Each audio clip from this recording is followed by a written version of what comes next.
Hello, friends. Thanks for tuning in today. I had a really great question come up and I couldn't help myself. I had to share it with anyone who would listen. Um, so many people, and chances are at one point in your life, you have done this, guilty over here myself, is you have should, could, or wouldded all over yourself. And there's another side to that strategy, let's call it that, or patterning, that I really wanted to share with you and give you some tips and a different way of looking and responding to the shoulding, woulding, and coulding. So the question that I got from one of my students was, I know shoulding and woulding on yourself isn't healthy, but at the same time, having integrity and following through with promises make you feel good, right? I get confused with the two sometimes. So I love that question. It was a very perfect topic. In fact, I created a whole training for my practitioners around it because it's something that we do and we don't realize. We know that shoulding, coulding, and woulding all over ourselves isn't good, but what's the other option? Well, let me share it with you. So there's three major things that I want you to think about and look at when it comes to your motivators. And I've separated them in three just to make life a little bit easier. So the first step to everything and anything, in my opinion, is self-awareness. So what I want you to do is over the next week or so, I want you to step back and just take a moment whenever and become self-aware as to what motivates you to move into action. And chances are it'll be one of these three things. I've kind of broken them up into three big categories. So there's the desire-based motivator, which is leading you towards your desire so that, oh yeah, that's going to feel so good. That's going to be so much fun. I'm going to have so much energy. It's going to bring so much joy into my life. So your motivation comes from your draw towards that experience, that achievement, the goods, if you will, the gift of whatever it is that you're stepping into. So that's what I reference as a desire-based motivator, which is really good. So we want more of those and less of the poopy ones. So then there's the fear-based motivators, which are negative reinforcers. And I use fear as a very general term because guilt, shame, blame, doubt, judgment, criticism, those all are a fear of some kind, fear of not being good enough, lack of wisdom in regards to your worthiness and what you deserve in life, and then your capacity. And so fear is a very big topic, but fear essentially is my way of saying negative, right? So if you're using guilt, shame, judgment, blame, doubt, to get yourself out of bed, to get yourself into action, to get yourself to move forward, if you're saying things to yourself like, well, if I don't, then I'm not going to reach my goals. I'm not going to make my sales. I'm not going to have money in my bank account. You're using that fear or that negative reinforcement to get yourself going.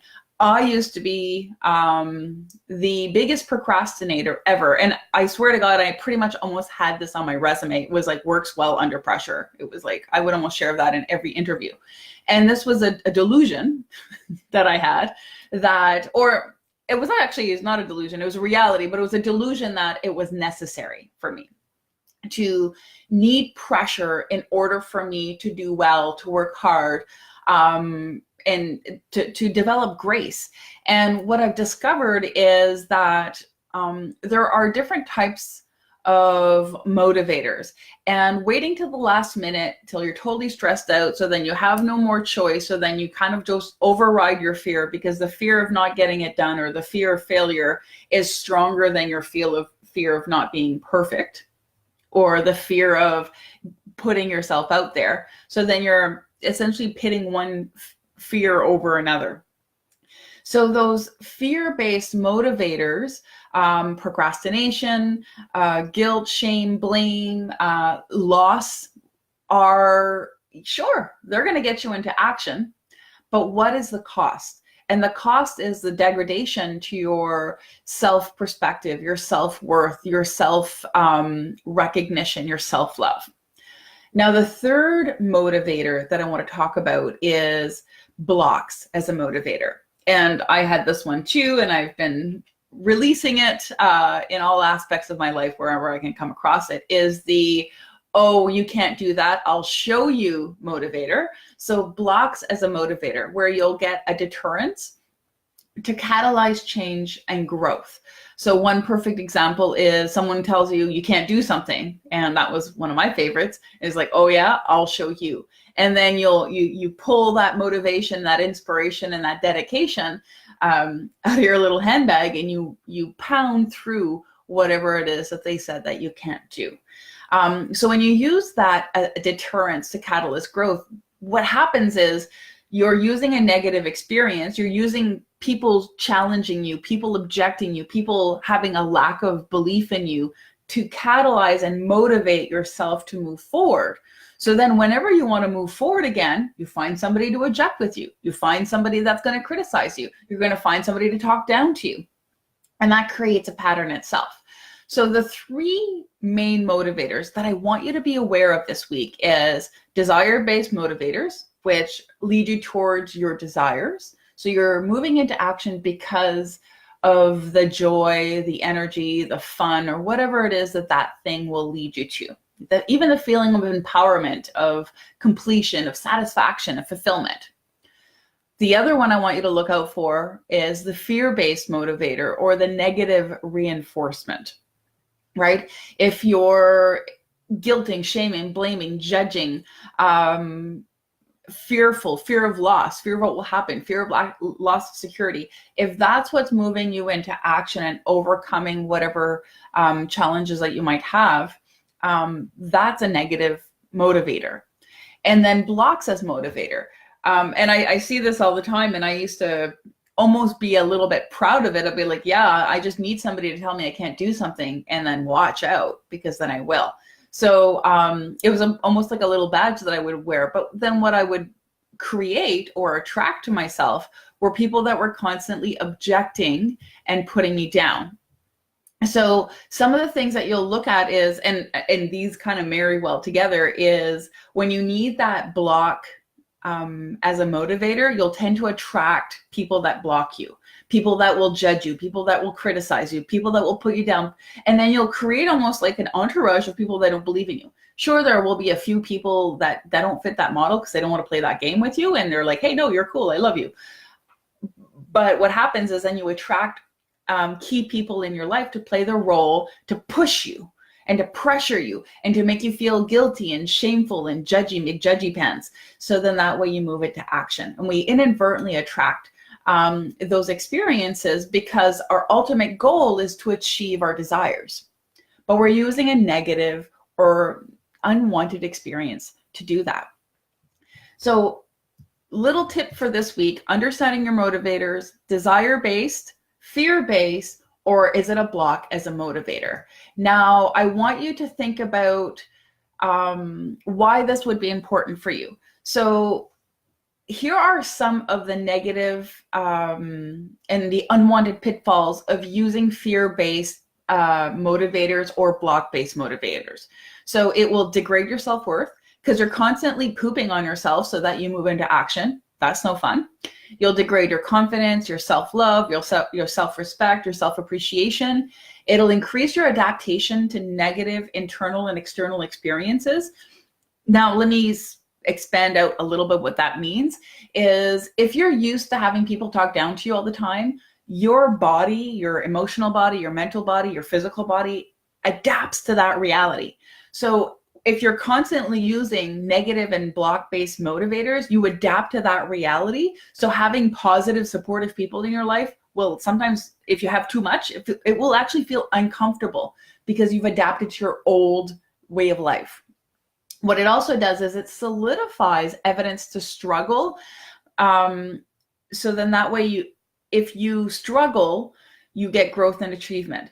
So it solidifies, see, I struggled, I had hardship, and now I have this growth and achievement. So it continues to solidify the evidence that struggle is a good path for growth and achievement.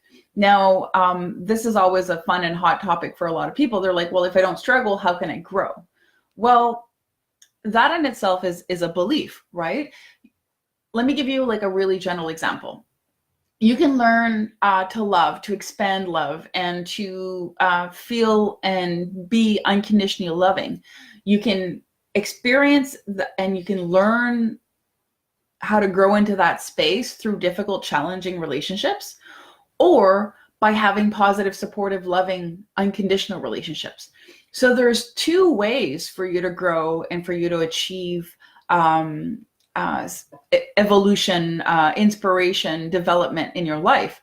You can take the hard, long road, which guilty, and that many people do, or you can learn through positive, supportive experiences and still achieve the same experiences, the same know-how, the same wisdom. And that's almost a whole video in itself. Something else, another negative pitfall of negative and block-based motivators is it creates and validates a pattern to be replicated in other areas of your life.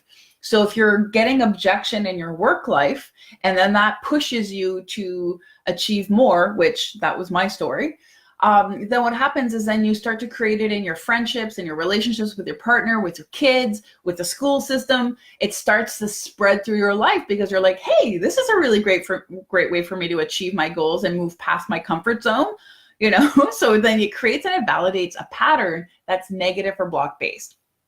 And then in addition, and for those of you who are shoulda, woulda, couldas, it creates that negative self-talk, that internal, external conflict, and that pressure and resistance within yourself. So I'm going to challenge you, and I would love for you to share in the comments and message me, call me, whatever, text me. I want you to take X amount of time. It shouldn't take a lot of time. I just want you to take some self-awareness this week. And I want you to see what motivates you and moves you into action. And I just want you to ask yourself this really simple question. What's my motivation? What's my go-to motivator? And is it a desire-based? Is it fear or negative-based? Or is it block-based? And I'll be completely honest, you can go from desire to block to negative to block to desire. So your pattern might flip-flop through all of those. So just be aware, and this will help you to shift that. Self-awareness is like 95% of the work. If you can identify what the issue is, you can do something about it. And this, it rings true for whether you're trying to fix your car, or whether you're trying to fix your budget, or whether you're trying to fix your life, or whether you're trying to fix your emotions. So if you're able to step into self-awareness and look at what's really motivating you in your life and how that motivates you and maybe when and where, well then you'll start to recognize those patterns and you'll be able to shift them before you step into them. So I'd love to hear what your internal evaluation of yourself looks like this week. I'm going to hand over this challenge to you. It's a challenge that's seated in love and non-judgment. So tell me how you made out, explore what it is. And I find sometimes when we do self-exploration, a lot of people kind of step into that space with the judgment vibe. So be an observer of your motivator. If you see yourself being motivated by negative things or by fear or by blocks, you know what? You've been in your whole life. So like, don't get all judgmental of yourself about it. Be like, oh, wow, I didn't know. Okay, cool. Now I can do something about it. So as much as possible, as you move through this week and you become self-aware of what your motivators are, release all judgment. Thanks so much for tuning in. Thanks so much for you guys for all your comments, and I really look forward to reading them and responding to them. Feel free to share this video. I think it's public anyway. So if you have friends that are shoulding, woulding, coulding all over yourselves, I invite you to share this video so they can gain some self-awareness and change their life. All right, rock on, guys. Bye for now.